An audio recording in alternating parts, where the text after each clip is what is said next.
Here we're going to take a look at the hot plates that we use in this lab.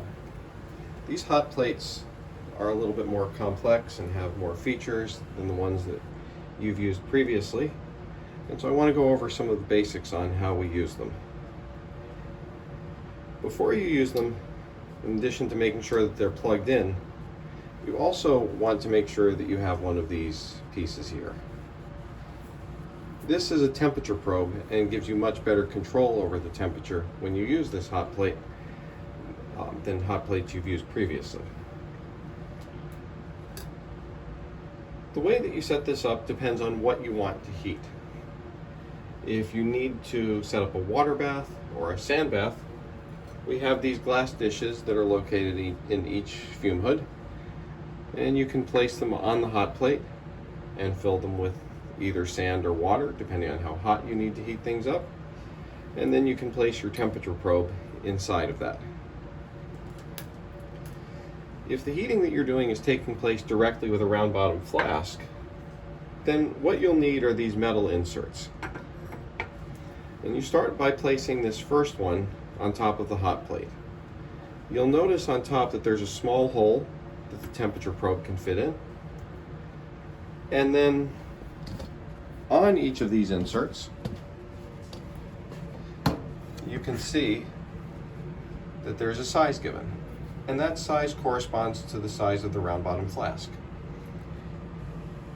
So the main one that we have here is meant for a 100 milliliter round bottom flask. If you have a smaller round bottom flask though, we have 3 additional insert sizes for 50, 25, and 10. And so you just place the one that you need. For example, a 25 milliliter round bottom flask would use this insert. You place that inside the larger one, and then your flask will just sit right inside there. There's no need to put any sand or anything else around the glassware that you're using here.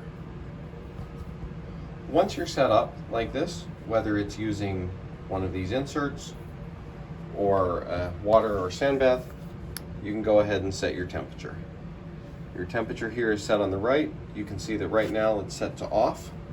So we push this button in once, that turns it on. And then we can adjust the temperature anywhere up to 310 degrees Celsius. And the purpose of the temperature probe is that not only are we setting the amount of heat, but that the hot plate will actively monitor the temperature that it's at. And that way you get better control over temperature than you normally do. But this also emphasizes the importance of the temperature probe.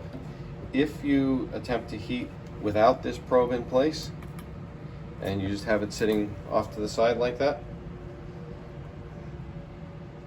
then the hot plate will think that something's wrong because it's heating and continuing to get hotter, but it's not registering any difference in the probe. And so if you don't have that temperature probe in, the hot plate will eventually give you an error message. The other side here is meant for stirring. Again, you can see it set to off, but if you have your magnetic stir bar set up and in your flask, and you press that once, it turns to on, and then you can turn this up or down to control the rate of the stirring.